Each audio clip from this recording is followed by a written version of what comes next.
Hello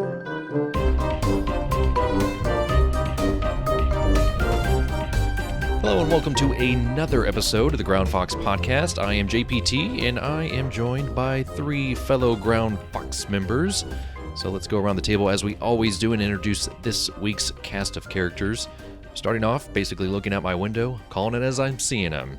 Right now I'm seeing Josh. How are you doing tonight? Oh, are we still doing the podcast? We are doing the podcast. Hi. No, I'm good. We are indeed doing the podcast. I guess what? Episode 3? Podcast Yes. 3? Yeah. Episode 3. Yeah. Starting to get our groove. Now, Josh, you've been here for all 3, right? I have, yes. Okay, because I know our next member has been along for the ride the whole time, and that would be Mr. Buncy. How are you doing tonight? I'm doing pretty good. You know, I think I got my technical glitch of the show out of the way. You were silent there for 5 to 7 seconds. I didn't hear anything. I don't know if that was just me. Of course, of course. Well, hopefully everything sounds okay. Otherwise, that's going to be an interesting little edit that I'll have to make. But yeah, there you go. Get it out of the way early. Only in this show. That's the only time it happens. Oh boy, yeah. There's just some, like, if you don't happen to be here, it's just going to have to be passed to somebody else. Oh, well, other than that, it's just going to be universally flawless. Yeah, that's true. That's probably true. And of course, we have another member, first time, apparently long time listener, according to him. It is Naythunn. How are you doing? I'm really good. It's 1 a.m. I haven't had my daily nap today, so I'm a little cranky, but that should make an interesting part of the show. All right, so we always start off kind of talking about random things that we have found on the internet since the last show, and it looks like, Buncy, you were ready. I said, here are the show notes for the next show, and you're like, I got this. What is this? I saw this a week ago. It's a week ago today, and I wanted to bring it up just as a point of discussion because it actually kind of confused me a little bit. So let me just get into it and we'll do the discussion. Cards Against Humanity has launched a new series of expansions and smaller packs. That was announced on Monday, I believe. Part of that expansion was a science pack, and that was written. The cards were written by partially by Zach Wiener, Wiener-Smith.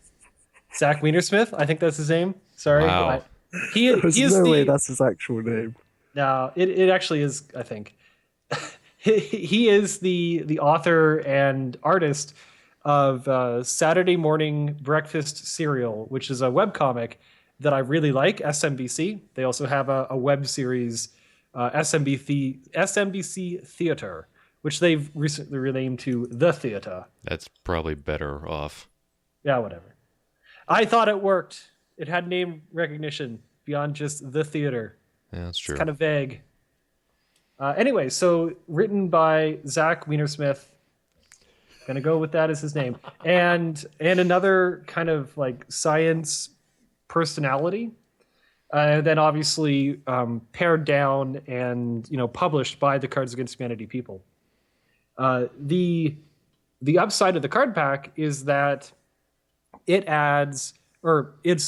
was created to fund a scholarship for women to go into STEM fields. Now, the actual details of the scholarship, I'm not 100% on.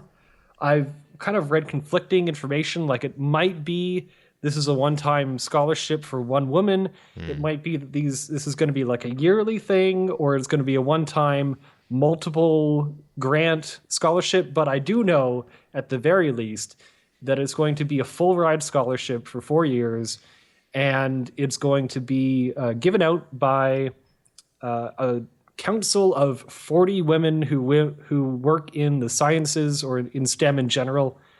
And part of the conditions of getting the scholarship is that the winner is going to be producing video logs, like vlogs, to kind of describe their experience going through school.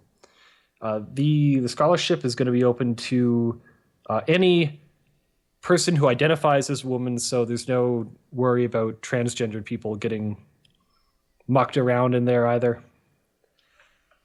So, thoughts about that?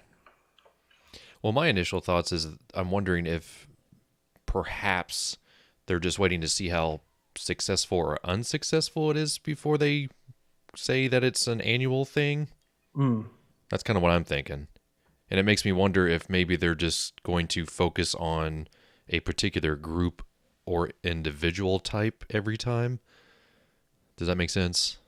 Yeah, like your women in chemistry or biology, or are you talking about like specific? Yeah, yeah, like that. And then, of course, there's, guys things as well. So I'm just wondering if, if they can keep the money coming in for the one, and, it does seem kind of interesting that it's one very particular field, not just sort of for any science field. Well, I'm not sure that there is any one particular science field they're trying to focus on. The only thing I've really seen is that it's STEM in general. So that can include things like math or engineering as well. Okay. Yeah. I don't know why. I thought for some reason, I think when you said STEM, I thought stem cell. I don't know why. Yeah, that's common abbreviation. And that is actually something that was kind of what I wanted to segue into a little bit here. The STEM, women in STEM in particular, has been a kind of a hot button topic, for let's say like 10, 15 years. It's been, the conversation was going on for a while. A lot of people feel like there aren't enough women in STEM. And to a degree, I agree. Mm-hmm. If there's anything that a male geek wants, it's more women who are also geeks.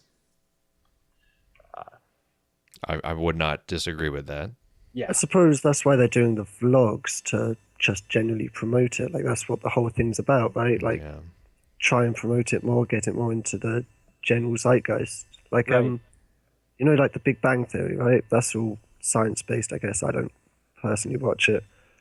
But I guess that's kind of bringing it into the popular mainstream, which would, in some small way, entice people to follow that field more.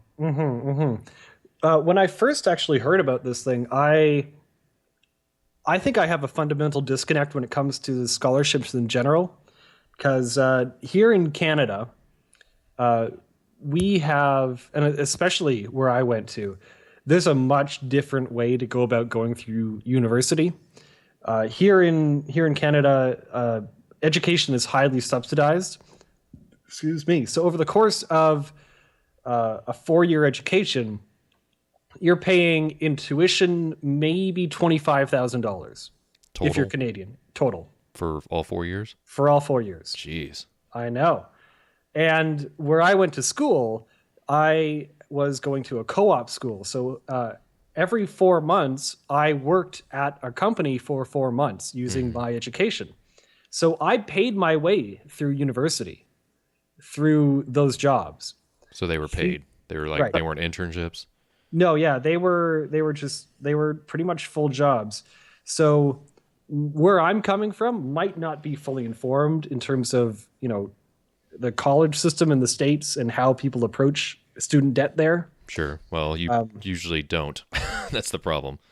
Yeah. Were those jobs like in the same field that you were studying as well? Oh yeah. Yeah. That's good. Like work experiences probably good for jobs. I went I work takeaway. I don't have a Probably. proper job. I went into programming, and there's no lack of jobs in programming. True. So I did well in terms of that. But the concern or the confusion that I have is, to me, the disconnect is this too late? Is a college scholarship too late to help people get into or invested into a particular field? Because I know that, when I was a kid, by the time I was in grade 6, I knew that I wanted to do something in computers. And then it was just a matter of refining where I wanted to go.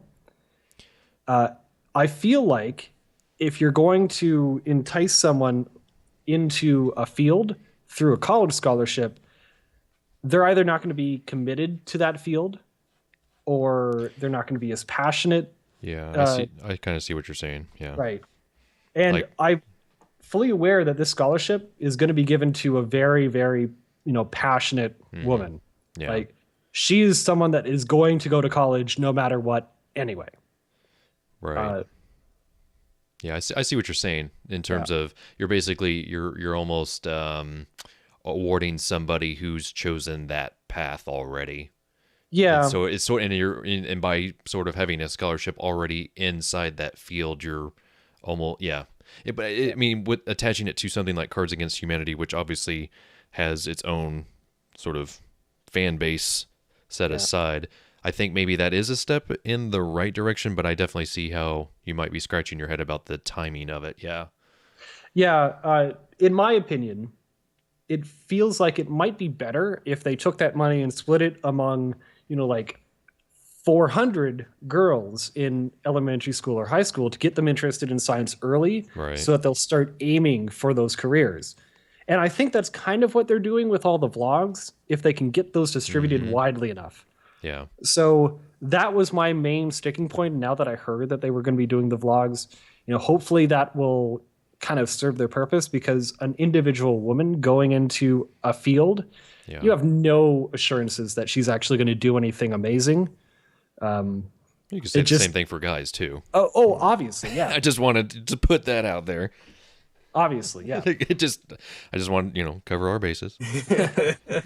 I think the main point that this is trying to address really is that there's a lot of concern about women being visible in these fields, like in science, in business, and in the kind of the more high-paying professions.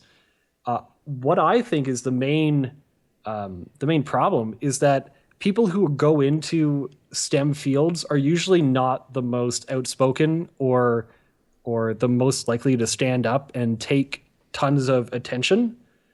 And I feel like, I feel like that's the problem, that if women need these kind of role models, that's why they're not exactly visible, because they're not the type to stand up in the first place. So it's probably good that they're trying to get that message out there.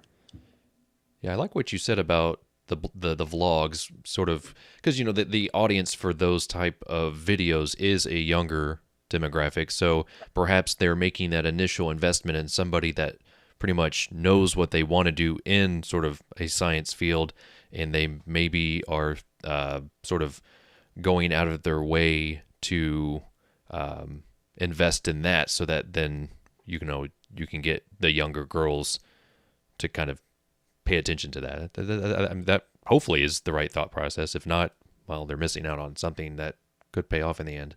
Yeah, hopefully. So I guess to finish this off, Cards Against Humanity does do these kind of charity packs relatively often.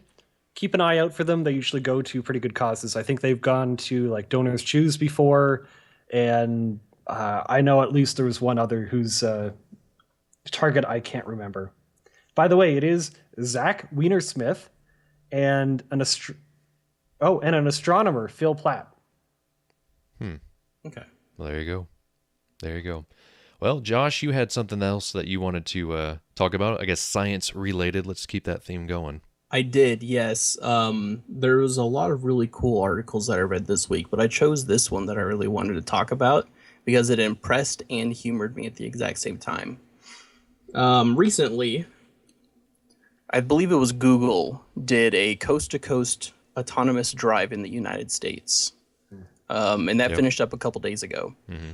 And so Nissan came out with this pledge, if you will, a promise to have autonomous cars in Japan by next year, 2016. And so freaky. Which is awesome. Yeah. What really got me going, though, was they added as like a side note that they wouldn't be able to efficiently change lanes or avoid hazards until 2018. What? But so they have to have like a like Nissan vehicle only lane? Well, it would be, I think, a smart cruise control. You know how there's the trope in comedy movies, road trip movies, where, oh, it's okay, I put it on cruise control, and then it goes off the road? That would prevent that. Yeah. Hey, I used to be able to drive my old car with my knee, and then I'd sometimes let go, and I could get down maybe, I think the longest I ever went was like 1.5 miles on Oh, a I stretch. still You're a drive with bad my boy. knees. I still drive with my knees, like Yeah, I even do going too. through a city. Yeah. By the- My trip to work is 90% highway, so I just go. yeah. By the way, Oaky is making a random appearance now, so welcome him to My the show. net was not working. It was down because it's storming. It had to be somebody. Again? It's storming again. A storming again. Storming again. I'm never moving to Australia. Storms and animals that will eat you. Yeah. Yeah. And didn't you have that issue with that future Viagra that lasted for more than 4 hours in all observable timelines? There it is. Still no cure for that yet. It haunts me every day. There it is. Is that really a haunting though? It's a blessing and a curse. Yeah. You got to do something during that storm. Oh my goodness. But yeah, so the thing about sort of self-driving cars, like I understand that's the direction that we're going. Like as a human society, that is just where things are headed. I just feel like I'm going to be that old man that's like, when I was 31, because that's old I am right now, like, I had to drive my own car. And it's just like, and there's just something that just freaks me out about a computer controlling something at that rate of speed. Oh God, I'm a programmer. I am scared to shit of self-driving cars because I know how programmers work. Right. I recently actually spoke with an older couple at work about this same topic, and they kind of looked at me like I was really stupid, because they said we waited 30 years to be able to shift a car by itself. I cannot wait until I don't have to try and steer it. That's different though. There's a huge difference there. There is, but that's what they said, and I was like, okay. Well, because they used to have cars that you had to get out and crank. And you had like a slider. I don't know if they're that old. No, I'm not saying them. I'm just saying before In they general, had manual cars, you were running them with steam and other random things. Like, of course, yeah, that comparison doesn't fly with me. Oh. But yeah, there's just something like you because you see it in like all these movies, and the one that always comes to mind is Minority Report. Mm-hmm. Like that's like that whole. Like, we have cars that, like, go horizontal. Now they're going vertical. And I'm just like, I don't know if, as a human that's so used to doing what he's doing, is ever going to be okay with that.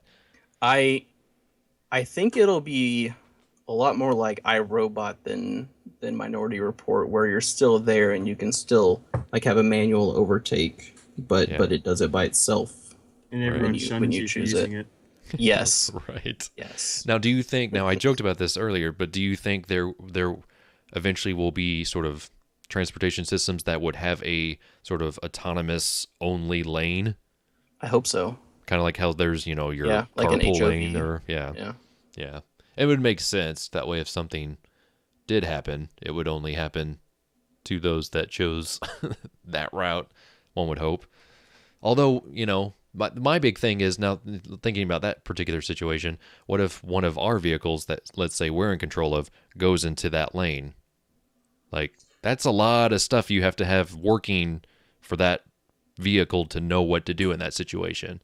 I think that's mostly what freaks me out is like, in those situations, I kind of am depending on a human to make a rational decision rather than a robot.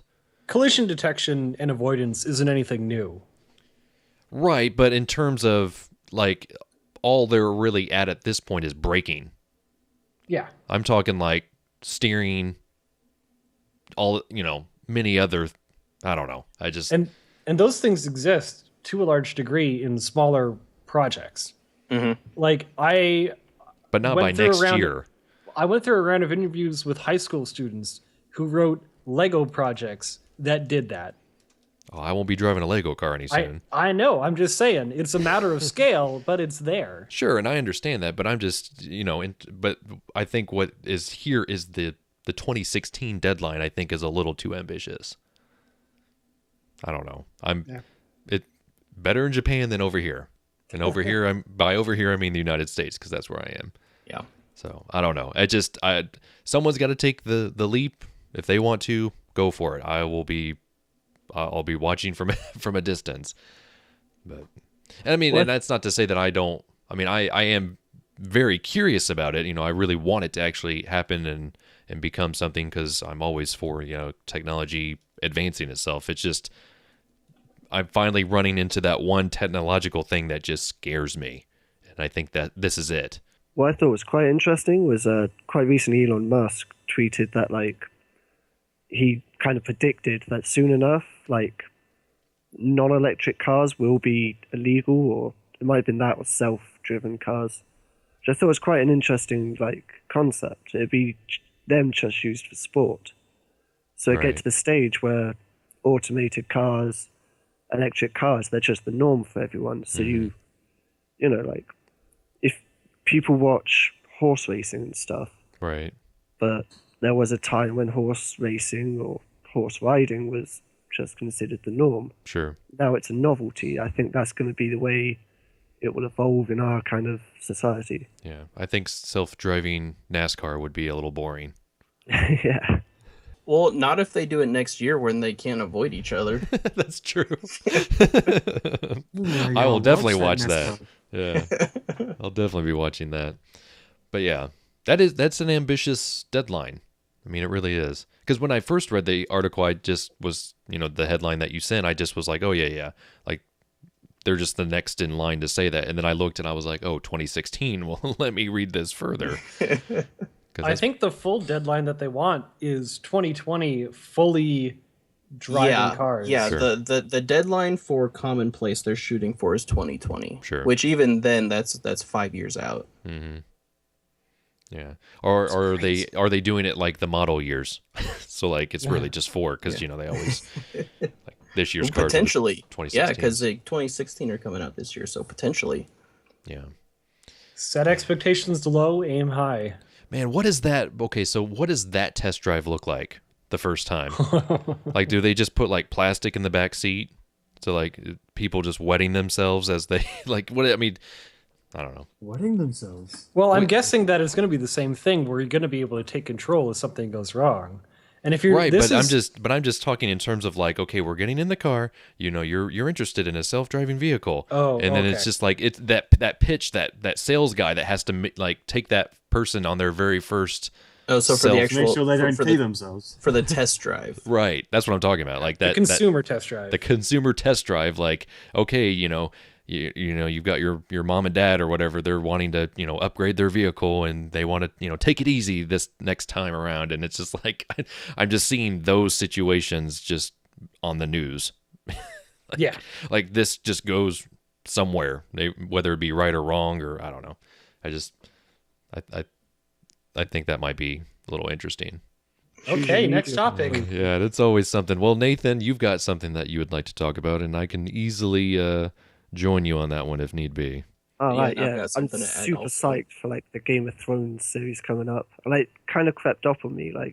There was a time when I was counting down, and that was pretty much as soon as the last series ended, I was counting down for the new one to start. And now that it's, what is it, less than a week now? Yep. Mm-hmm. Yeah, it's just, I didn't know that until yesterday. That's how I forgot about it. Suddenly it's there. It's really looking forward to it. Yeah. Did you mention that it was Game of Thrones? Yeah. Okay. So Game of Thrones 5th season, April 12th, which is a Sunday night on HBO. Which I think is really interesting because the guy, what's his name, Martin or whatever, George R. R. Martin. he hasn't finished the book yet, and so this season is going to come out before the book. Yeah. They already said that they're going to finish off the season before the books are done. Yeah, And they're going to spoil the ending basically. which is know really what's gonna interesting to me. So in this, there were aspects of last season that weren't actually in the books as well, right? Right. Yeah. Should we just call spoiler alert? Because if we're talking about the series, I mean, it's obviously going to come up, right? well, if you're going to mention something in particular, you Well, I mean, might want to I'll warn just people. mention the last season because obviously I don't know what's going to happen. I think if people haven't maybe caught up by now, they've been warned enough. So if you want to say something, feel free. Well, there was the the White Walkers. There was a bit where they took a baby and took it to some kind of sacrificial altar or Turn something. their eyes blue. Yeah, that was. I relatively sure that wasn't in the book. Oh, was it not? See, I haven't read the books. Well, I think that's kind of what is supposed to happen to, what's his name, Alistair Cromsley's male sons. Mm-hmm. I think that was supposed to be kind of like just off camera.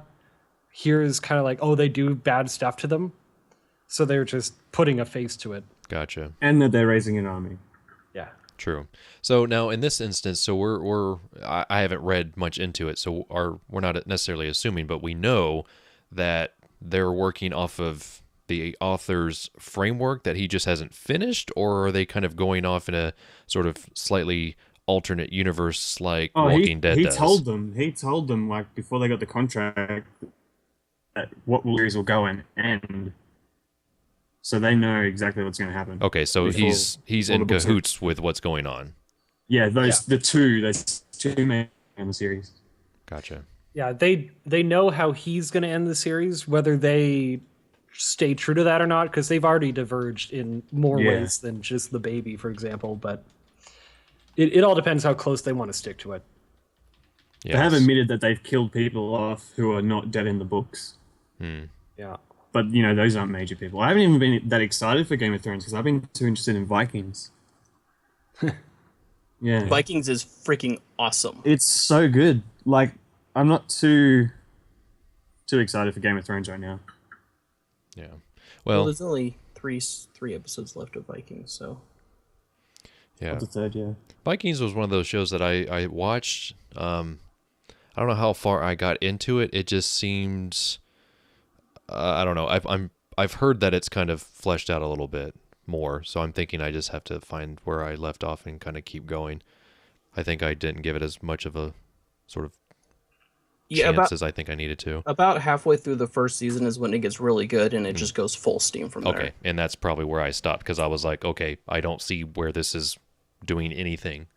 So, plus it was is it on History? Yeah, it's on the History Channel. Yeah, and they've got like the full lineup of episodes on the History Channel. But they just haven't got the third season on Netflix yet because it's still ongoing.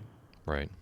So another show that just debuted was Mad Men, and earlier tonight they keep making this big deal about like I can't remember exactly what they like the end of an era, and it's just like shut up. It's good, but it's not like it didn't change the face of television. You know, it's not like Friends. Jeez. Yeah, right. I know. it's just like all this. It's just so self promoting. I guess it's whenever there's like a long-lasting series like that coming to an end, it's like everyone's witnessing. I guess that together, like with like The Office, that ended fairly recently, in Parks and Rec. Right. Those are just some of the shows I watched that have ended. Right, but I mean, I don't think NBC was just like, oh my gosh, you better watch it because otherwise TV will never be the same again. It's like life will go on. I don't know. And it's even worse whenever they do it right before, like, because I record everything on my TiVo. It's even worse than it's like the promo like right before the actual episode starts. It's like I'm already invested. Quit like trying to make me be sentimental about this stuff. I'm sure HBO will do the same thing with Game of Thrones when it's over. They want you to cry, dude. I guess. Just let it out. I'm sorry. Are there any like big characters that you're really looking forward to in Game of Thrones, like the upcoming series? Like any characters you really want to find out how that happened? Arya is probably the main one. I want to Hodor. see her become a badass assassin. Hodor, of course. You never know what's going to happen with that guy. You never know what he's going to say. Hopefully more screen time coming up with those quick puns that he does. And yeah. Oh, yeah, with Bran, the Stark kid. He just went under. He just met a pedophile under a tree. I'm pretty sure that's going to be interesting. That Hodor, he's really sassy. That's why I like. He's so sassy. That's why the chicks dig him. Yep, ladies, man. Oh yeah. Do you know he's a DJ in real life? I saw that. Yeah. in real life. Like Maisie Williams posted on Instagram or something. She was just at some event and she was like Hodor on deck. And it was him. Does he just shout Hodor the whole time? I'm pretty sure. Like a remix. I'm pretty sure everyone would make him do it. Yeah. Like as soon as he starts the show, you have to say Hodor. Well, you'd have to jump on his back. I'm pretty sure he hates it at this point. Yeah. It's got to be old by this point. It's got to be old by this point, even. Yeah. Like, you're that retard. Like when he was looking through his lines, like before shooting, he must have known what he was getting into, right? Yeah. Where do they shoot Game of Thrones mostly? oh man, they should have I was gonna go there. There was Glasgow, was the first season, and Ireland. Okay. Depending on the sets, and I heard this year they're going to be doing some in Venice. I don't know. I can't really remember. It's been a while. I did watch a lot of Comic-Con panels, and they were telling stuff like that. But I'm pretty sure King's Landing is all in just one area because my friend was looking at it. Like we were going to go on some trip. Hang on, let me find it. There's a Facebook. I know in some scenes they did actually build the sets, like they did with The Hobbit in New Zealand. Oh yeah, and they're like still there, right? Like the a lot of people go there. Yeah, especially from Australia. So, yeah, Game of Thrones 5th season, April 12th. Should be interesting. We'll see what happens. Let's move on to what we're playing. Open discussion on the games and stuff that you're getting your game on with. Bunsy, you've got something that I think a lot of people might be interested in. Yeah, Pillars of Eternity dropped just recently. I don't know if I actually kickstarted it. I got in during their crowdfunding stage. If I didn't get onto the Kickstarter, they had like an open crowdfunding area after that. So I got that. I've only played a few hours of it, but I didn't even realize really what it would be. Pillars of Eternity is a really good game, though, from what I've seen. It is it's basically a Baldur's Gate remake. It's D&D in video game form. It was really good so far, at least. I sat down and I started making my character, and I thought, oh, I know exactly what's going on. It's a great game. The graphics are not amazing. You wouldn't need them to be amazing, though, really, for this kind of game. The control scheme is pretty much, it's really simple. The only part that could really get you at first is there's an auto pause system. And this auto pause system, if you click everything, you will be auto pausing every half a second. So I started off like that, saying, yeah, I want complete control over everything because I know that, this game is going to be split up into 6-second increments because that's D&D. That's the Roll20 system. But God, I hate it. Yeah. I've changed it so that, it auto pauses every 10 seconds or something, and that's it. Just so that if I'm not paying full attention, I can, stop, reassess the situation, give orders, and then go again. Wait, you can set it on a timer? Yeah, you can auto pause it, when someone's killed their target, when someone's been engaged in melee combat, when, when they haven't done any damage because the other person's damage reduction has absorbed all of it. There's a lot of different things that will pause combat. A time is one of them, which is, I think, good. That sounds a lot like a more complicated version of the Dragon Age combat system. Yeah. Dragon Age is, of course, a third-person combat system. This is an isometric one. Then again, Dragon Age does also borrow elements from the Baldur's Gate style of games. Right, yeah. So it's not surprising, really. Yeah, I've been playing Knights of the Old Republic, and it's like, a mine has been spotted, and it's like, all right, I see Knights of the Old Republic is the D20 Star Wars game. Yeah. So I when you said, when you're like, oh, it's on a timer, I'm like, I don't know if I would like that or not, but I think seeing Pillars of Eternity in action, it's a little bit more in the style, because you're not necessarily like you're because on this one you're pretty much like saying like go here rather than like actually going there with the character, right? Yeah, it's much more like point and click.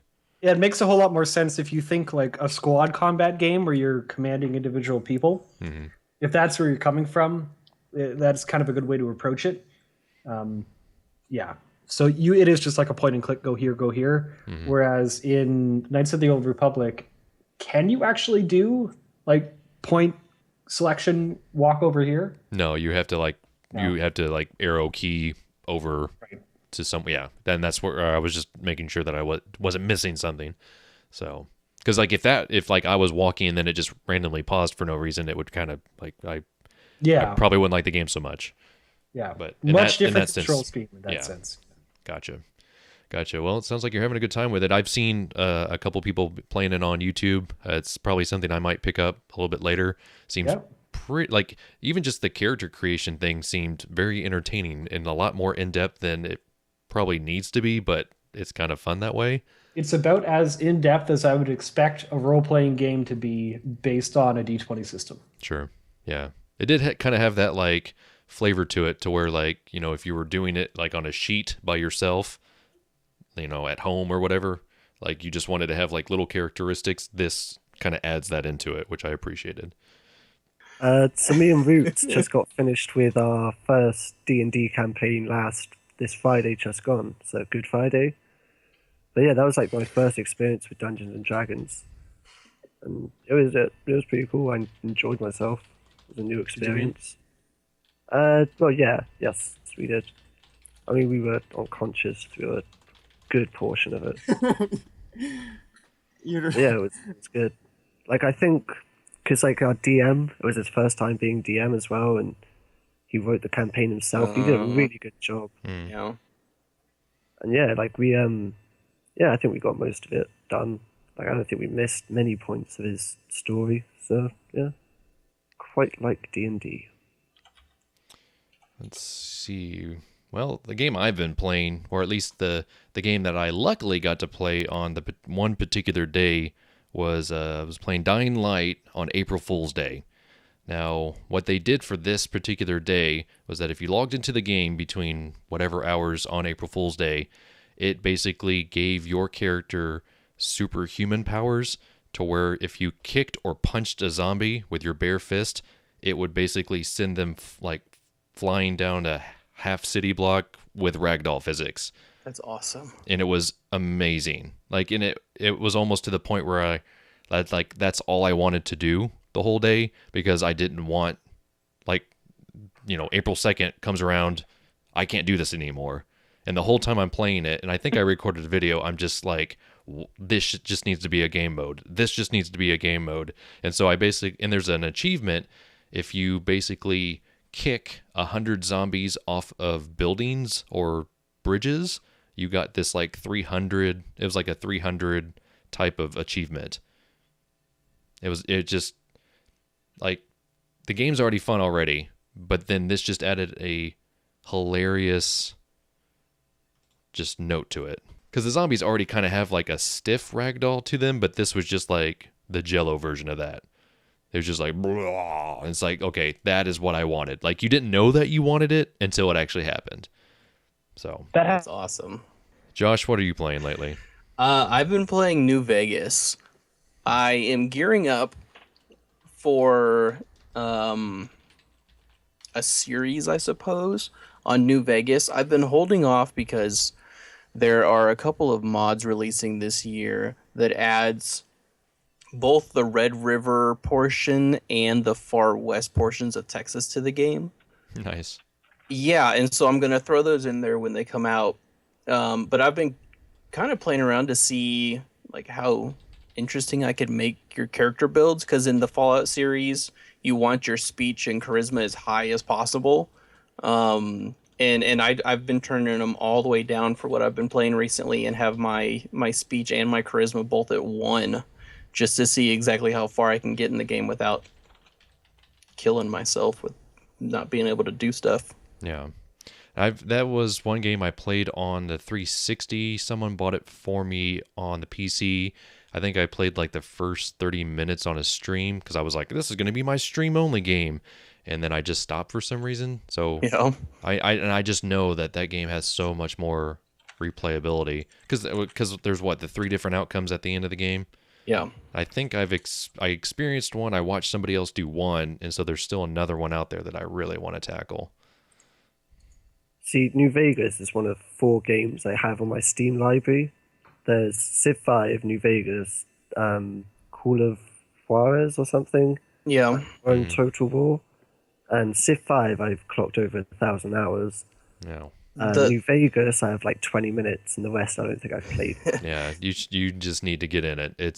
The thing I great. like about the Fallout series so much is it has the same modability as the rest of the open world Bethesda games. Yeah, and that's your thing. Which is that is my thing. I love it. Are you going to do another 500 mod run? Potentially. If let me pull up my list real quick. Well, you figure it out and you let me know, because that's the game I want to get back into, and if I can tweak it and make it better. Oh yeah, you can do everything to this game. Yeah. I've played it like excessively on the Xbox 360, but like completely unmodded, and even then it was like I'd play through it and there'd always be something new. Currently 116. Woo. And that's just like bare performance and patches and a couple of tweaks. Like I can sprint, which is a thing that should have been in the game the whole time. Yeah, especially those long expanses. Yeah, that takes a little too long.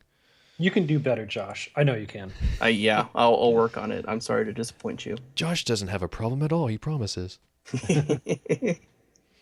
All right, Oaky, since you just joined us late in the game, are you playing anything new? Little bits of things are there and here and there. Yeah, so nothing But nothing in particular. new. Okay, Nothing new. gotcha. I'm a boring fella sometimes. Nathan, you kind of described I wouldn't say a bleak picture of a variety of games, but is there anything that you didn't mention that you've been playing? It's like I've just got out of like a 5-day Civ 5 binge where I just like I'd sit at the computer for a couple hours, which would take like, I don't know, a couple years game time. Yeah. And then I would, go off to work or do whatever, come back, and it would just be there, like continuously running. Nice. And I kind of got to the stage where I was like, shit, this is it was my third game in a row on marathon length. I should probably give it a bit of a break. Yeah. I saw you on the Groundfox server today, so that was good. Yeah, I was trying to take a nap earlier, but it was too sunny out. So I've logged into Minecraft. I don't know how this is a nap at all. And yeah, like I came up with an idea. Like I wanted to do this new build near my main base, so I had like the land kind of cordoned off what I wanted to build.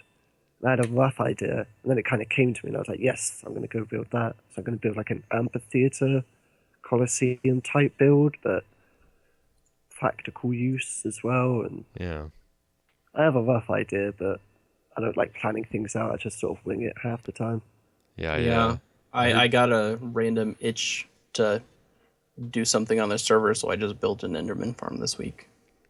Yeah. I've had to actually see that. I need to go by there, because I've been doing my own little Inten project, which Nathan, I think, got to sort of see in progress. I think he was shooting arrows at me. I was like AFK, but not AFK, and I just heard arrows, and I turned, and it was you like running away. I came over to see what was happening, and there was a squid, like a loose squid coming down the waterfall, so I was taking pot shots at that. I didn't think about that. We could use that as a target range. Good I'm idea. also doing because my little detective agency, I started doing character assessments on you guys. I've only got like 3 started. I've got Buncy's, that one's done. What? I started on JP's. Like JP's one. I thought someone was doing... spying on me through the shadow. But yeah, like JP's one I've done more as like I'm going to do like a classic noir kind of story. Nice. So I'm kind of working on that, but I'm trying to get it really good. And I started one onto Muffins, but I want to do that one really like abstract to kind of suit his characteristics and have like a load of it redacted. And I don't know, I have an idea how I want to do it.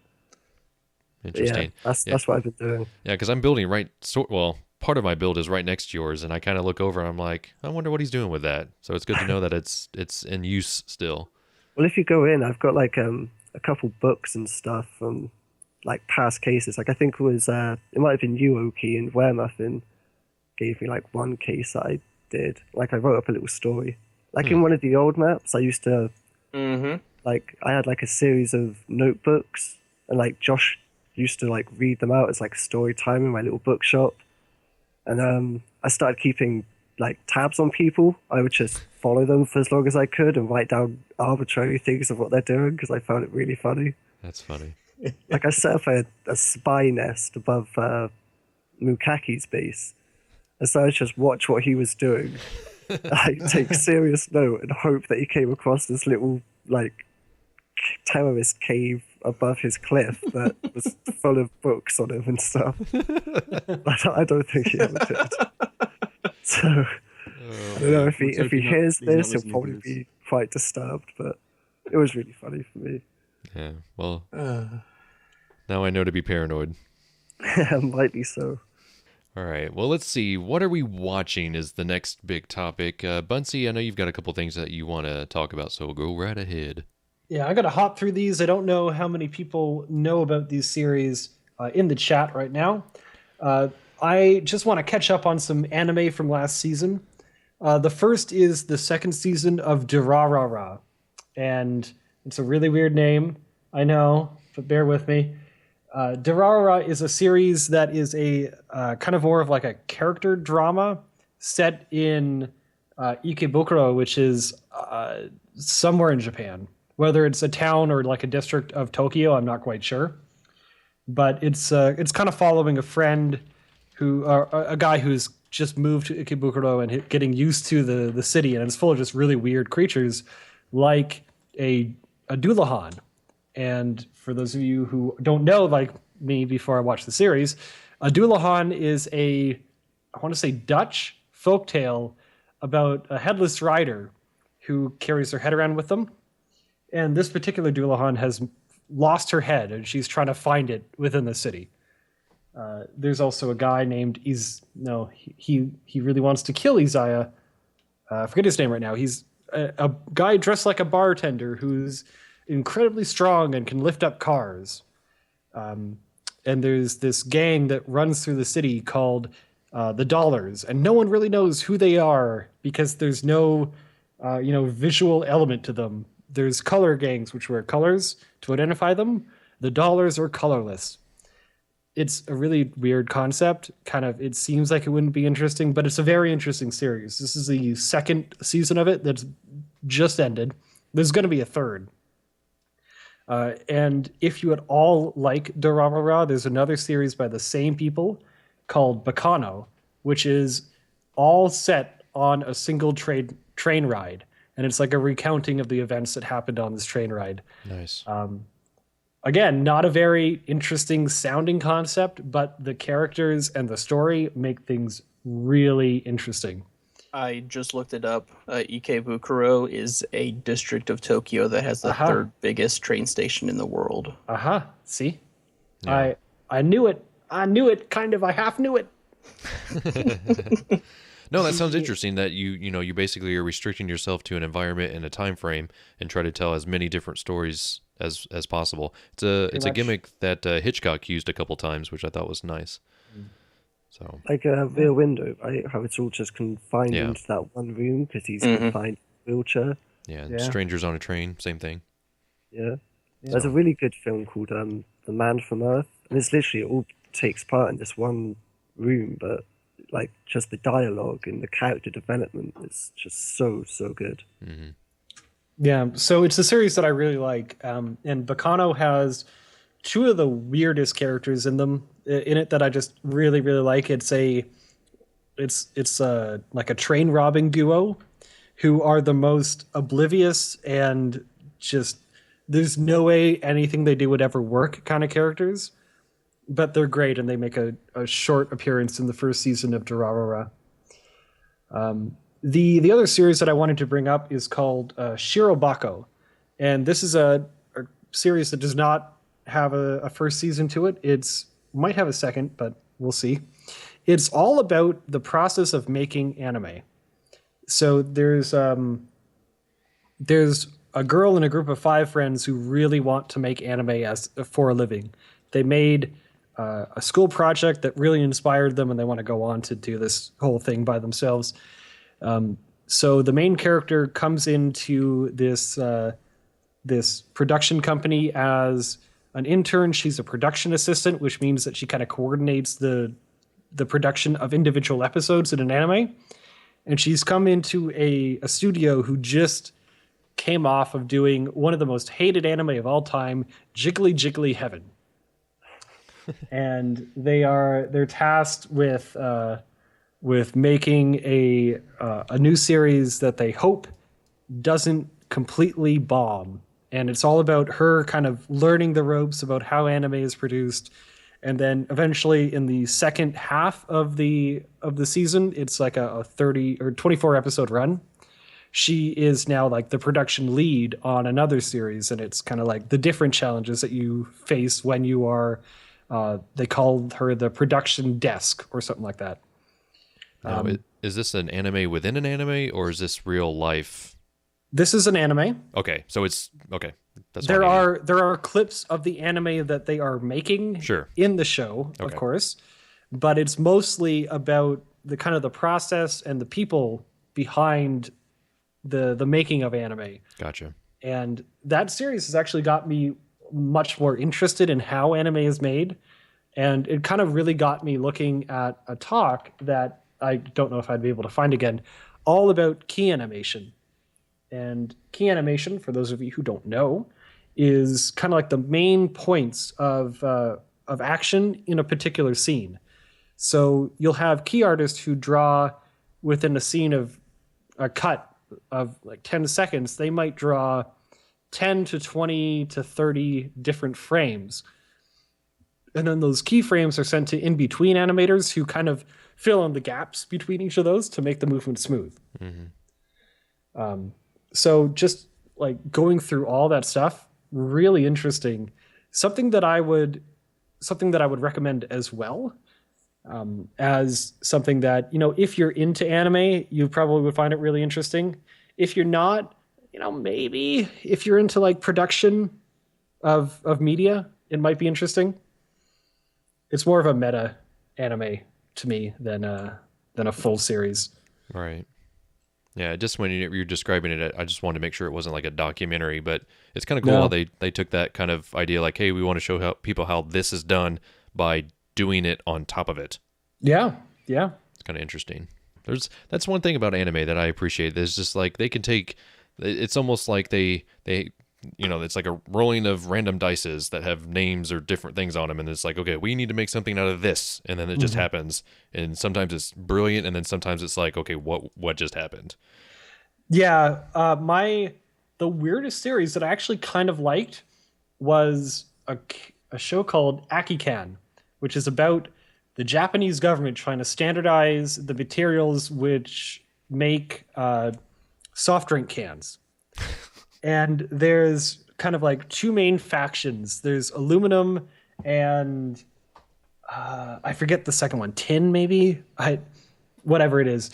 But the thing is, the way that this battle, almost literal battle, is being fought is that there are cans that when you drink from them, transform into women who then fight.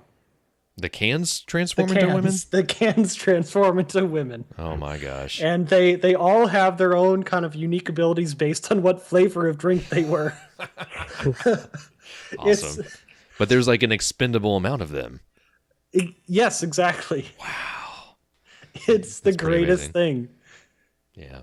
See, that's the thing. I know I'm just scratching the surface on this stuff, and I fear that I'm going to get too deep into it and it'll never be able to come out. Oh, step into my web. I figured you would probably be the authority in this group of gentlemen we have here to kind of direct me in the right. I think actually Oaky's pretty knowledgeable as well.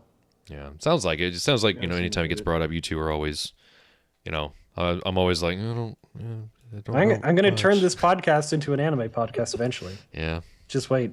Yeah. Well, I have watched one recently, one whole season of manga.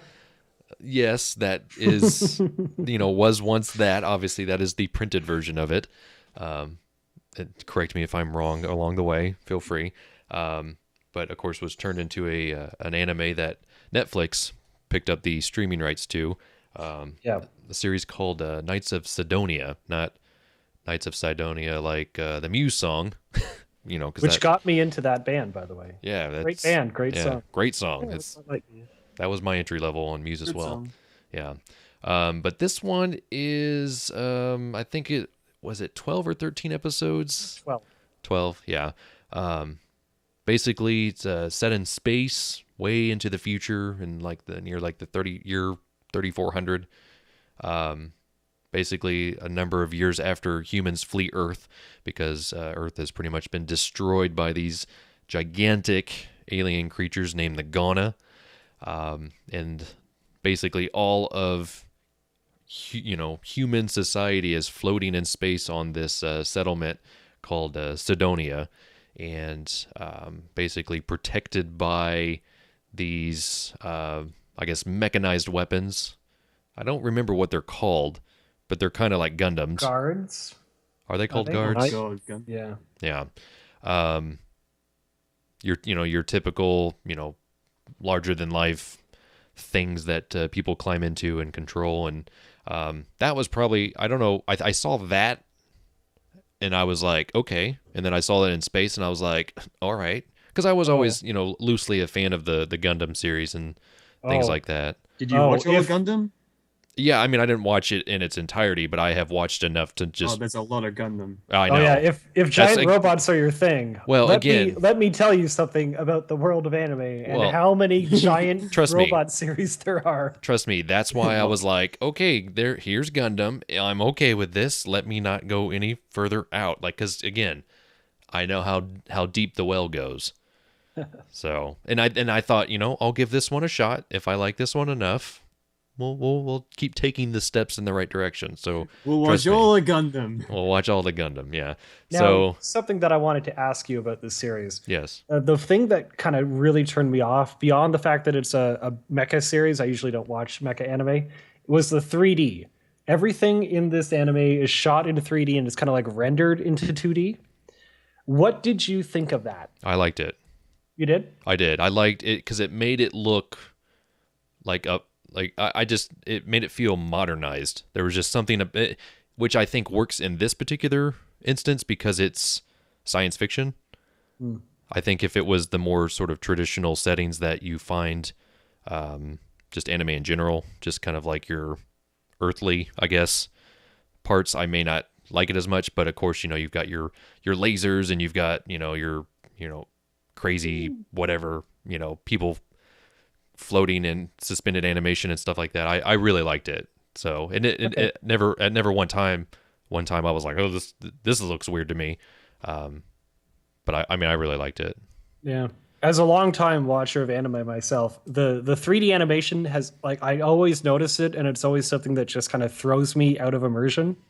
Mm-hmm. As weird as it sounds, because it's something that I'm not used to. Right. There was one thing that I really just, what the hell is this? I was binge watching this today so I could actually talk about it. In episode 11, one of the characters has a towel draped over their shoulders. Yes, it looks like they're wearing a rock. Yeah, I agree. That was that one. That well, and I don't remember that. Well, because of of course, the implied. This is why this is here. Boobs. Yeah. It kind of stood out to me. You want boobs, do you?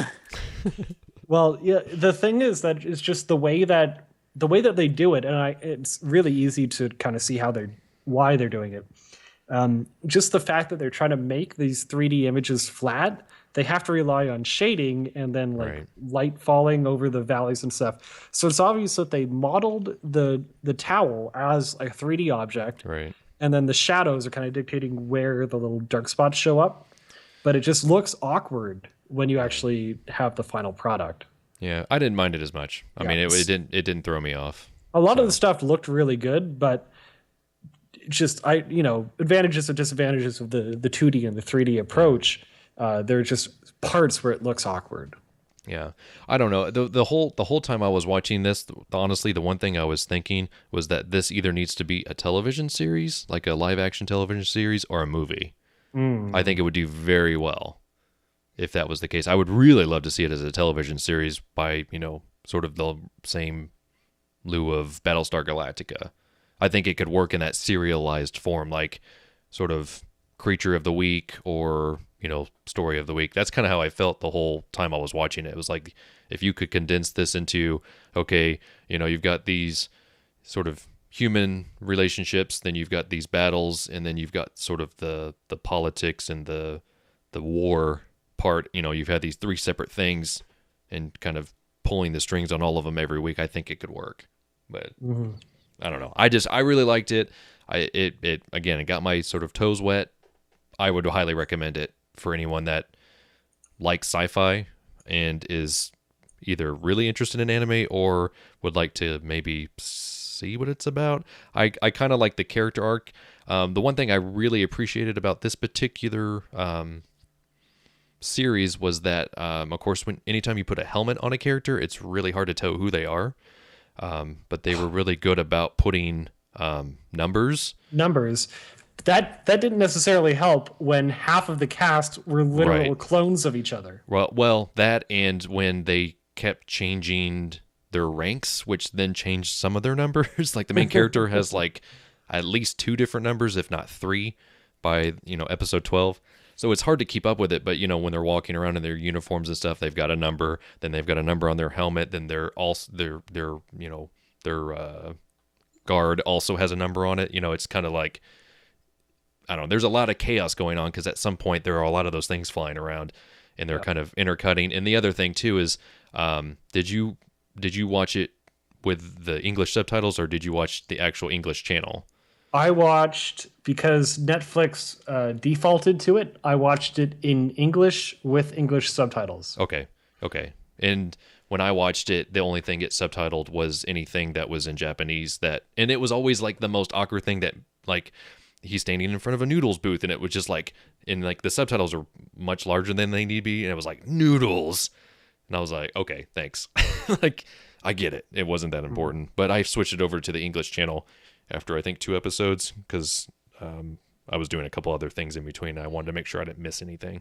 Yeah, I was watching this at work, and I can't be reading subtitles. Sure. So, and I also watched a majority of this on my, nice big television, which may have helped with some of the animation part. I don't know. So, I like it, and, again, I would recommend it. The other show real quick I want to mention is Arrow on the CW. Does anybody else watch that? No. Anybody else watch The Flash? No. I watched Arrow. Oh, there we go. Oh, did you? Okay. Yeah, I did. Are you caught up on it? No, I think I've seen through the 2nd season. Okay, which is what I sort of, because I'm caught up on The Flash because I started watching that when it started. The one thing I'm going to say about Arrow before I even go further, it's way better than it needs to be. I don't know if you got that same vibe, Josh, but it's just like the things they keep doing with this show to keep it sort of fresh. I'm appreciating, especially now that I'm like caught up into the middle of season 3. One of the things that they do basically with the show for people that don't watch is throughout each episode they kind of go back and forth between current time and when the main character was trapped on this island. Kind of like how when we're talking with Oaky. Exactly. Yeah, Lost, but better. We'll just say that. Yeah, they did a really good job with it. And when you think that they can't tell any more of his story on the island, they just keep digging deeper into it, and it's just like, man. So like they'll bring this like real exciting twist at the end of like the modern part of the story, and then they'll use the flashback to tell it. It's really cool how they're doing it, and I really appreciate how much work they put into that show. That's good. I'm watching a YouTube series called Every Frame a Painting, which is kind of talking about the actual art of filmmaking. Mm-hmm.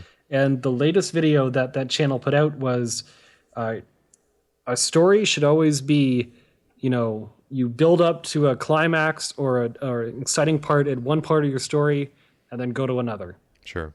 Never kind of lose the excitement from a scene. Always be building. Yeah. So having those flashbacks is probably something that makes it a lot easier for the actual showmakers to keep the audience engaged. Right. Yeah. I mean, they're definitely using it as a device. I mean, there will be some episodes where they lean really heavy on it, and then there will be some where they don't use it as much. Actually, what I would be interested when the series is perhaps over is going back and seeing somebody edit all the flashback stuff and put it before the series and just see how it runs up to itself. I think that would be really cool if someone could manage to do that. That would be really cool. I'd enjoy that. Yeah. Does it seem like at times the flashbacks kind of serve as a Deus Ex Machina? like a just saying, "Oh, I know this because Yeah. I was on the island, and this is Right. how I get out of trouble." Yeah. Okay. But the fact, especially late into season 2 and early into season 3, they use it more as a storytelling device rather than like I have this random ability because of this. Like, you know, that's obviously how they kind of had to spin off the concept, is that, you know, he's really athletic and he, you know, has been trained by all these people or whatever. It digs deeper into why he's learning this stuff. So I don't know. For a CW show, not to necessarily throw them completely under the bus, it's really good, and I really like it. So there's that. Josh, it looks like you're going back in time a little bit yourself. What? Well, I've been on this really big like medieval period kick, and Netflix ran out of medieval shows for us to watch. So we decided to try this show called Turn. It originally aired on AMC. About it takes place during the American Revolution, and the main character, I couldn't tell you his name, but he's like a cabbage farmer who gets thrown into this unwinnable situation, and so he has to turn into a spy for the American soldiers. Yeah, and he's living his life with the British and having to like risk himself to try and get information out.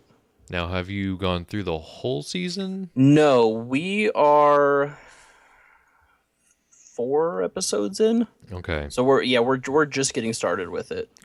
Does it have your interest? Are you yearning to watch additional episodes after each Yeah, one? actually, we're gonna turn it on as soon as we get done here. Actually, Man, I mean, I don't want to be like the guy that rains on your parade. I don't know when I stopped watching the show, but to me, I was just like, ugh, like what?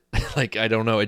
There wasn't something that hooked me into the show, and I don't know if I want to say maybe there was other shows going on that I was maybe more interested in at the time. I don't know.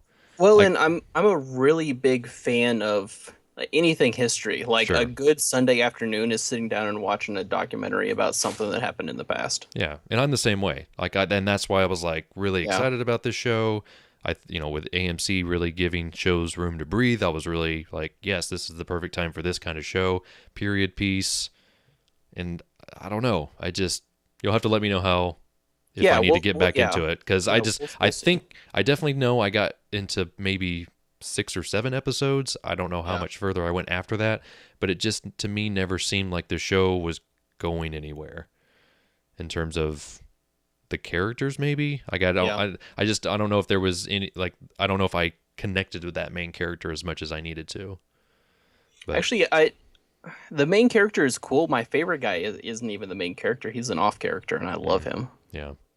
So I don't know. Maybe I just need to give it a second chance. I can't exactly tell you that I was maybe paying attention to every episode. Maybe I was doing something else in the background. But it was definitely a show that I started recording, and I was like, I don't know. Yeah. But yeah. AMC, man, they give. I'm surprised. Hell on Wheels is still on, because considering they moved it to Saturdays for some reason. But that's a good show too. That show's amazing. Yes. Yeah, that show. Especially this past season was some of the best television I've seen probably in the last 10 years. Just the stuff they're doing with the characters and sort of Is that the third season? I think so. Because I know we watched up to the second and part of the third season of Hell on Wheels. Yeah, but the story that Common, the rapper, is the story his character goes on this last season is just brilliant. Like, they just knocked that out of the park, and it just made the show stronger because of it. So, and of course his star continues to rise with his Oscar win for the music and stuff. So I don't know. He's very underrated in the acting department, and if people say that to you, just be like, go watch him on Hell on Wheels, because he's pretty good. And so is everyone else on the show. So, but just the fact that a Western exists on television and it's still on in 2015 amazes me. The fact that they also moved it to Saturday and it's still on just makes me appreciate AMC even more. So, anything else? Anybody been watching? Oaky, Naythunn? What about, have you guys been watching Community at all? No. My- I've been wanting to catch the next season. My wife watches it. I stopped watching it and I felt like I couldn't catch up. So I don't know. I keep waiting for it to not be on anymore, but somebody keeps bringing it back. 6 seasons in a movie. Yeah, and they're on the 6th season, so that's Yeah. kind of Yeah. exciting. I will say there was a documentary I saw at South by Southwest called Harmontown. It's about Dan Harmon, the creator of Community, and kind of that whole run where he, basically got fired by NBC and all that other stuff. It's really good. It came out a couple years ago, but it's on Netflix now. So if you want to see that sort of side of the story, it's pretty good. Because then he went on like a comedy tour to kind of sort of supplement the fact that he no longer had a job and he was writing these other pilots and scripts and stuff. And I don't know. I really like that part of sort of the story. Nice behind the scenes thing. I've been a long time Community fan, and I even liked the stuff when he was gone. And I just haven't found a spot to watch the next season at yet, honestly. Yeah. What is it on now? Like, what did they move it to? I have no idea. I mean, It's online somewhere, isn't it? I feel like it's ABC. Oh, Yahoo. It's Yahoo. Yahoo. Yeah, that's right. Yeah. That's right. Yeah. I knew some online thing picked it up, and yeah, because my wife will probably want to know, and she'll be very happy when I tell her that. Okay. So she may be under the impression that it's done. I don't really have access to TV shows as they come out. Like, Yeah. with The Walking Dead, I'd have to avoid Reddit until I've watched it, because it would obviously... Well, don't talk to Mavis. Yeah. Don't talk She to just me, wants but to talk about it all the time. She does. It would come That's out like actually Sunday fun. night for you guys, and I'd have to watch it like, I don't know, Monday when I get up. It's like, I don't know, midday, Monday. Yeah. And by then, there's so much content online about it, and yeah, it's just a nightmare. Yeah. Understandable. Well, that's what happened to me. I was out of town. Yeah, I was hanging out with a couple friends, and so I had the option of waking up the next morning and watching it, or staying up super late and finishing the season finale. And I was like, I'm just going to watch this season finale, because I've been there before where you've gotten spoiled by something. It's like, oh, really? But then again, I've read the comic book, so that helps. And that's what Mavis wants to know about. She's like, tell me everything that happens in the comics that, and I was like, I don't want to spoil anything that might actually happen on the show, because, yeah. So she and I have yet to have that conversation, so it'll be interesting to see how that one goes. I should record it, because her reactions will probably be pretty funny. Anyways, let's wrap things up with a random question. I always try to pull one of these out of my hat. I don't know if you guys have pondered on this at all, but short and sweet, what would your dream job be? Glenn should lead us off. Me? Yeah. If you've pondered long and hard. I came up with the question, so. Well, I mean, I always wanted to be an architect when I was younger. Before that, I always wanted to be a fighter pilot. And then when we moved after my dad retired from the Marine Corps, and then I wanted to become an architect. But honestly, if I could have any job, it would probably be an astronaut. Which is probably You wanna what shoot I space. would have aspired to do if I had become a fighter pilot. So, but yeah. If I could have any job, it would be a split between somebody who's able to stay at home or some type of firearms instructor. So not an astronaut. Yes. Could you be in outer space with guns? I mean, I would love to go to outer space, but those are my two like realistic dream jobs. Thanks. Your dreams. I guess that's what video games exist for, right? Elite Dangerous just went on Steam. That's true. Yeah, I saw that, man. That makes me excited. Now I don't need the... Oh, man. Oh.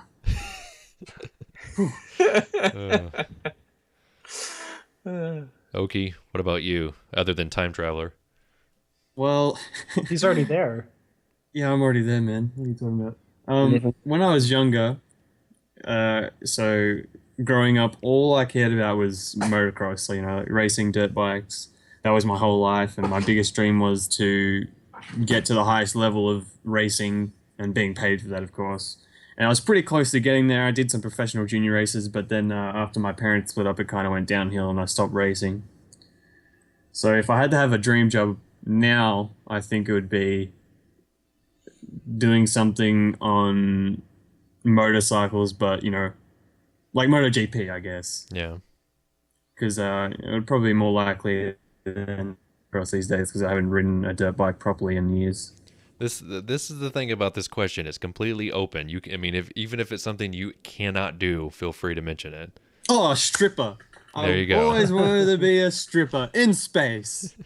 Space stripper. A space stripper. We can. Oaky, the first space stripper. I bet there's probably an anime about that. Oh, there would be. Nathan wants to join me, don't you, Nathan? In a heartbeat, yeah. I knew it. Someone's got to film it. We'll take turns. Your cameraman. Nathan, what about you?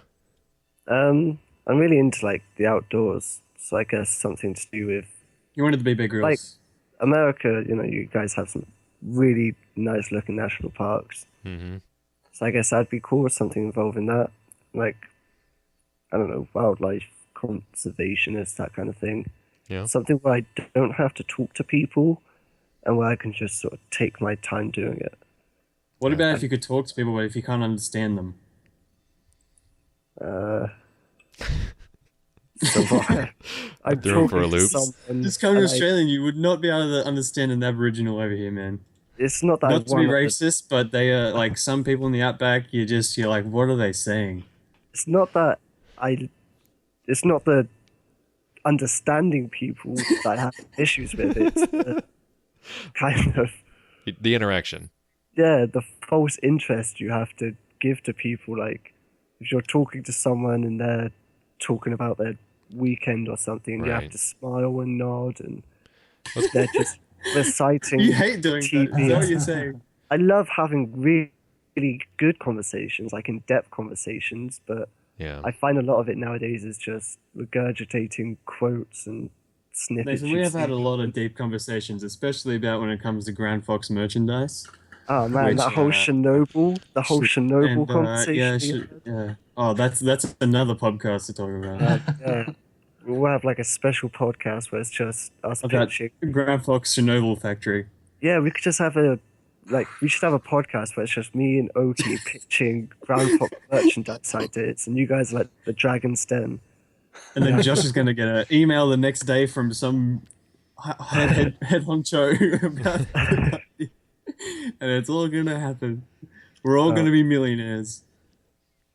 Well, I would say either an outdoorsy job or Groundfox merchandise. Catch. I don't know if you could combine the two. That would be a little difficult.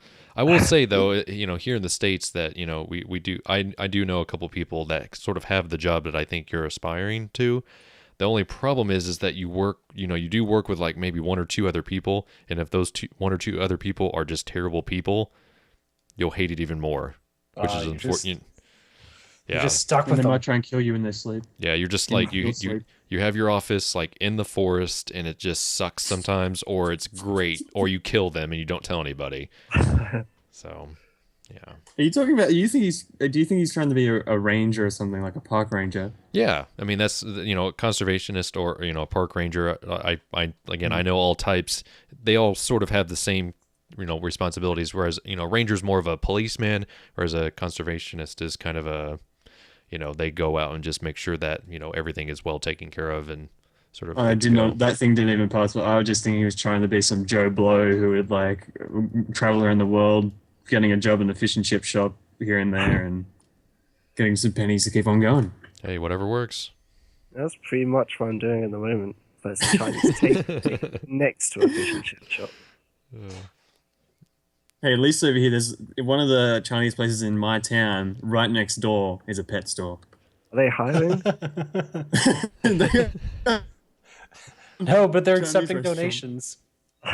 Yeah, they're accepting. They're Nice. accepting donations. What about you, Bunsy? Anything that you've always aspired to? Not necessarily something that I would always aspire to. I guess the biggest thing for me nowadays would be in the world of being immersed in my job for the 4 years that I've been working. I'm at the point now where I'd like to be able to just kind of sit back and say, here's what you guys should do. Go do it. and then no one would ask me any questions, and I'd get paid a buttload of money, and I'd be able to just sit around for 5 weeks on end. Well, Steve before Jobs giving them another died, great so- idea. No, Steve Jobs, man. He was pretty involved and a dick. I don't want to be a dick. Oh, man. You know, he fired a guy once over like wanting a radio button somewhere or something. Like just the stories you hear about him, man. I was Get out! I That's was- a stupid idea. I was joking, by the way, because I'm fully aware of all the stories, but Yeah. Okay. Any chance I get to hate on Apple, I'll take. Let me just. I'll take it to let's have another podcast where we just hate on Apple. Guys, did you know that releasing technology that came out 5 years ago and calling it new? shh. Save That's it for all the they do. podcast. Well, I guess on that very positive note, we'll wrap things up for this episode. Keep in mind that you can always learn more about us at groundfox.net. Feel free to take a look at any of the links down in the description below. Feel free to also leave any comments or questions that we may or may not choose to answer depending on the content in any future episode. I'm pretty sure one of us would take a stab at it, so Yes. And if you want to I'll get stab in anything. touch with somebody directly about the server, feel free to email me, Jryan. I pay for it. My email address is twobrotherslp@gmail.com. TWO is two, not the little squiggly Yeah. thing that people count with. And if anyone wants to hire me as a space stripper, just email me at oaky.porn. There's no. Soon. It's just oaky.porn. No. It's a at. website where you yeah, that's it. Oh, okay. Okay.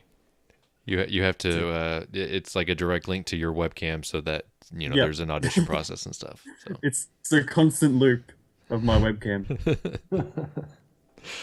and on that positive note, it's going to do it for this episode of the Groundfox podcast. Thanks, gentlemen, for joining me, and thanks to you for listening. See ya. Bye. See ya.